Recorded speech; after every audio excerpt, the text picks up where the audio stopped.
Okay, folks, well, I promised to do this at some point. This is the last day for Maryland blue crabs. These are special crabs coming out of the Chesapeake Bay in Maryland, which is where I'm originally from. So the Maryland blue crabs, I'm going to do a little video here. We'll do some editing, clip it together, and show you how it works, okay? There's a lot to it, how you lay it out. As I said, if you're South African, you'll appreciate this because it's kind of like a bride, but I'm here by myself, so it's a bride just for me. We usually have family and friends over for a braai, and it makes an event. Eating steamed crabs is an event, but I'll try to turn it into something you find interesting. All right, so let's get started first off with the crabs, okay?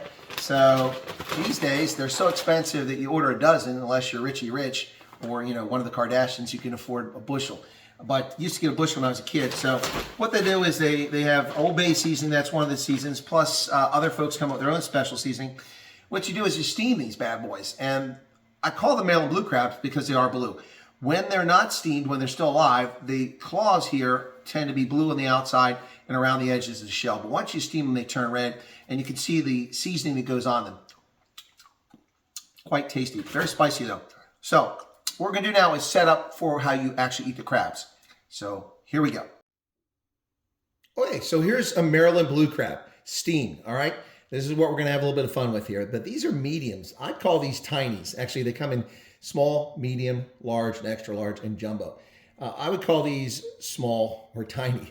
They sell them as mediums, but I mean, I guess I grew up in a different era. So we're going to get started here in just a moment and show you how it goes with the steamed crabs. Okay, so the first thing you want to do is protect the space you're working on.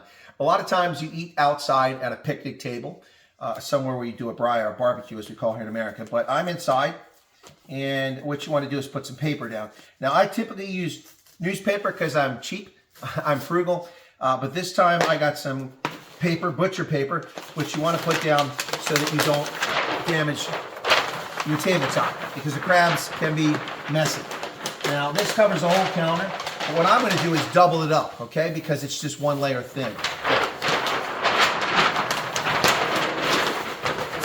So we do this, I have to be very careful. I eat the crabs now so I don't spray them all over the place. And that should do the trick. I think, yeah, that's enough to absorb all the water that's stuck in some of the crabs from when they're being steamed.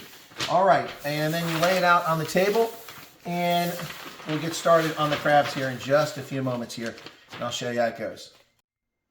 Okay, folks, time for a few tricks of the trade, the tools of the trade. First off, some of this Jeje o Mexico, this Mexican Coke made with pure cane sugar, which you pick up from the warehouses at twice the price before Joe Biden's inflation. So, crack that open. No beer, because I might have to drive a little bit later on, but there's a Coke. Going to need that when I eat crabs. So, some of the tools of the trade. I have a little bowl here, which I'll put crab meat in that I don't eat immediately. Some of the crab meat I eat while it's hot and fresh. Others I put in the bowl to save for a little bit later. So, here's a hammer. You need that to break the claws apart. And here's a pick. This is what you use to dig the crab meat out of inside the shells. All right, with that, we're going to get started, okay? First off, let's get our first crab out. First victim here, let's see. All right, there he is. That's a medium. I think that's a generous description of that crab. All right, so first thing you do, snap the claws off. And if there's any meat in here, just get it out right away. Tasty. All right, these are really tiny for mediums. All right, then we're going to snap these legs off and set them aside, okay? Then you have to remove what's known as the back fin. Oftentimes it's used with my finger, but I'm going to use the tool to show you how it works. So down here is the back fin. You do that, so when they're floating out there in the water, this thing helps them navigate, kind of like a rudder on a boat. Snap it off. Okay, what comes next is there's a lot of seasoning and spice on here, so I want to clean some of that off so it doesn't fly all over the place when I smack it. Now you want to get on the back of the shell right here, and you're going to smack it here and crack it open. All right, and then it's easy to take the shell off. There, usually I could have bigger crabs, but this is all they had left today. Now comes the part that's going to disgust a few people, but that's just how it is. You clean off the lungs over here by sliding down. Over here, you can see how tiny these crabs are. And then you're going to clean out the middle here, all right? Once you get that out, I typically then shake it a little bit, get any excess off that I might have missed because that's not meat coming out of there, that's intestines and such. All right, okay, now we're going to break the spine here of this shell and we can get to the meat, all right? Shake a little bit more out there.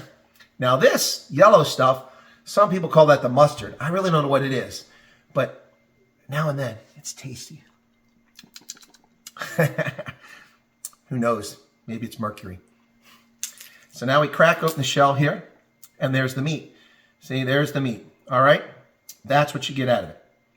And here's some more over here. And that's the part we're going to eat. Very tasty.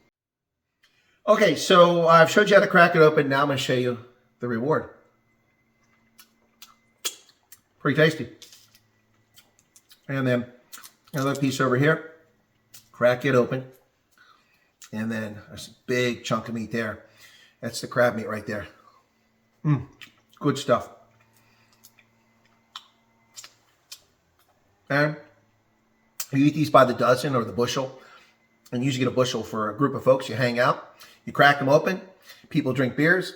Something to go along with it. Enjoy yourself. So that's kind of how it works, folks. We'll take some more pictures, show a little more video when we get to the end of this or as we go along. But for now, let me continue eating my crabs. See you shortly. Okay, here's the next one now. Let's take this one here, a little bit closer view for you.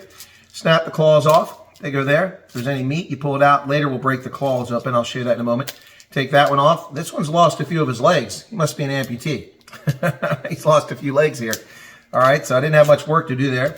Like I said, you can use the tool to pull the back fin off, or you can use your finger. There you go. Sometimes it's hard to get at, but that one's pretty easy. Snap the back fin off. Turn the crab over. Bounce a little bit of that shell, that sauce off there. That spice. Okay. Old Bay is a popular one in Maryland. It's a Maryland crab sauce. They also use it on shrimp, when they steam shrimp. Old Bay, but they have their own for this one. Shell comes off.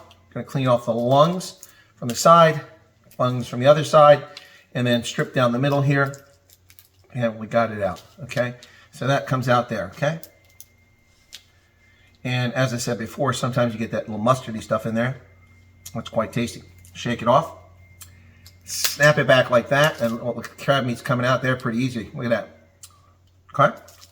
And there you go. It's as simple as that. Seems like a lot of work, but it's well worth the reward. And so here is Old Bay seasoning that I was talking about that you put on there. So you can put on crabs, you can put on shrimp, you can put on chicken, for seafood, poultry, salads, and meats. A famous brand of seasoning from Maryland, Old Bay. Normally this is a lot bigger pile of crab meat in the bowl, but today those were kind of small crabs. So usually with a dozen I can fill that bowl about halfway. So, but I get large instead of mediums. And that's going to do it.